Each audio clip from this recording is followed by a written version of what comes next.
on to our politicians, though. Sir Keir Starmer's premiership, they're saying, could be under threat, as Labour MPs are themselves reportedly plotting against his leadership.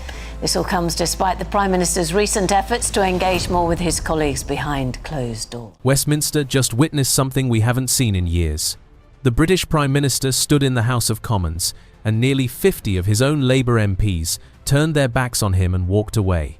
This wasn't a small disagreement. This was a full rebellion that's shaking the entire government. Let me take you through what happened and why this matters so much for Britain's future. It all started with a vote on welfare reforms. Keir Starmer's government wanted to make big changes to disability benefits. They planned to cut billions of pounds from the system. The idea was to save money, but many Labour MPs saw it differently. They believed these cuts would hurt the most vulnerable people in society. You wanted to tread lightly on our lives before you were elected. You were different from the Tory party, but aren't you exactly the same? From David Lammy repeatedly not being clear about an escaped migrant in the House of Commons, to Rachel Reeves talking about a black hole that wasn't actually there.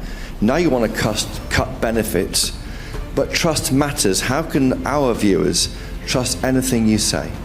Well, Chris, I simply don't accept the starting proposition. I'm really sorry.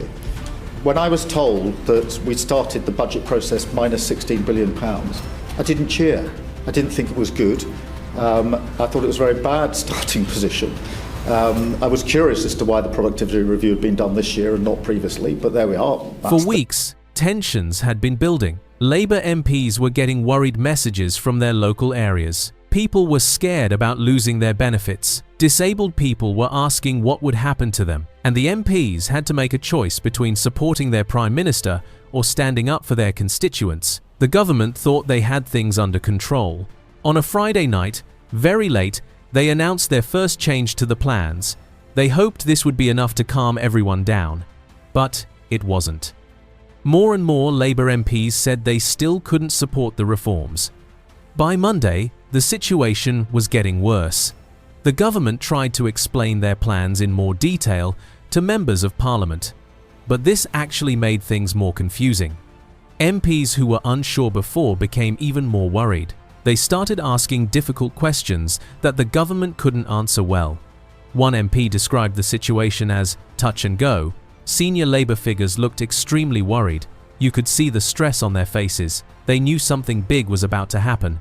Tuesday afternoon arrived, and Deputy Prime Minister Angela Rayner was making emergency phone calls. She was trying desperately to convince Labour MPs to support the government. Then, the numbers came in. Downing Street heard that maybe 75 or even 80 MPs might vote against them.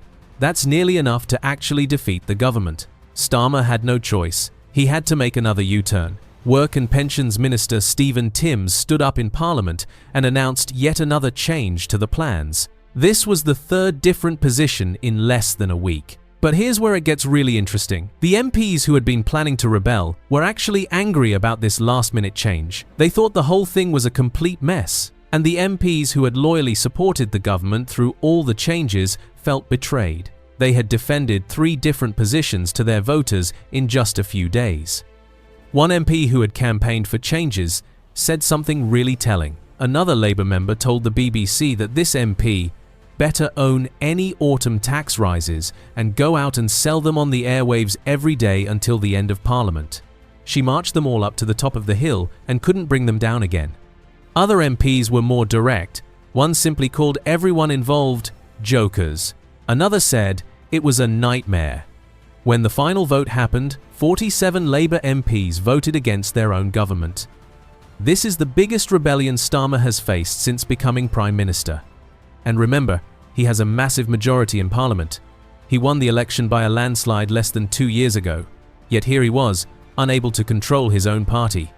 The atmosphere inside Downing Street became terrible. One senior government source described it as appallingly bad. There was fighting between different groups of advisors. People were blaming each other for the disaster. The Prime Minister had done some interviews for his first anniversary in office.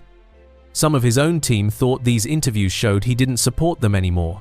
Staff members felt thrown under the bus. One source said the big question everyone keeps asking is, what does Keir think about policy and about personnel. It's the question everyone asks all the time because nobody knows. At the next cabinet meeting, Starmer tried to calm things down. He said he had full confidence in Morgan McSweeney, his chief of staff. He reminded everyone that Labour wouldn't have won the election without him, but the damage was done. Now let's talk about what happened next. Starmer decided to punish some of the rebels. 4 MPs had the whip removed. This means they're no longer officially part of the Labour Party in Parliament. Their names were Brian Leishman, Chris Hinchliffe, Neil Duncan Jordan, and Rachel Maskell. The Chief Whip sent letters to all the other MPs who had rebelled. Each letter was personalised. It listed exactly when and how each MP had voted against the government. The letter said, "It is against the standing orders of the Parliamentary Labour Party to vote contrary to the frontbench position, and in so doing, therefore, you have broken the whip." John Trickett, one of the rebel MPs, said he received a letter telling him he had voted against welfare reforms 6 times in one day. His response was clear. He wrote, "I don't repent my votes. I was elected on a pledge to stand by working-class electors and above all the poorest." Rachel Maskell became one of the most prominent voices in this rebellion. She had been a shadow cabinet minister before. She told the BBC that the Chief Whip made it very clear that her work on disability reforms was the reason for her suspension. She described the government's welfare plans as Dickensian cuts, which belonged to a different era and a different party. But she also said she didn't see herself as a ringleader. She was just trying to advocate for her constituents, especially disabled people who are very invisible in our society. Even though she was now sitting as an independent MP, Maskell said she would do all that I can to support the Labour government. But she added, "That doesn't mean that I'm silenced." She made it clear she thought the Prime Minister had not got it right. The other suspended MPs also spoke out. Chris Hinchliffe said he was proud to have been elected as a Labour MP, and I hope in time to return to the Labour benches.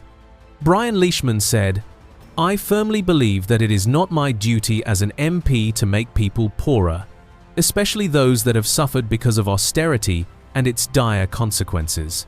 Neil Duncan Jordan had organised a letter warning the government that their welfare changes were impossible to support without a change of direction. After his suspension, he said he remained committed to Labour values. The reaction from other Labour MPs was mixed. Those on the left were furious. One said the suspensions were meant to create a climate of fear in the party. They said it made the government look brittle. Another called it a punishment beating and said the leadership had learned nothing. But some loyalist MPs were actually happy to see the rebels punished. They felt it was unfair that they had defended difficult government decisions in their local areas, while the rebels got attention for opposing them. One source said the message being sent was clear: loyalty will be rewarded. The government also removed 3 MPs from their roles as trade envoys. These are unpaid positions that backbench MPs sometimes get. The 3 were Rosena Aline Khan, Bel Ribeiro Addy, and Mohammed Yassin. One MP complained that Conservative and Liberal Democrat trade envoys vote against the government all the time without consequences. This whole episode has done serious damage to Starmer's authority. He's already had to reverse course on other policies, including restoring winter fuel payments to millions of pensioners. Now, people are questioning whether he can really lead effectively. Some Labour MPs are even quietly talking about replacing him. According to reports, conversations about the who and the how and the when to replace him are happening. Recent polls show Labour dropping to 3rd place, behind both Reform and the Conservatives. Several months later, in a move to heal divisions, the government restored the whip to all 4 suspended MPs. But the questions about Starmer's leadership haven't gone away, and new rebellions keep happening over different issues. Westminster remains deeply uncertain about what comes next.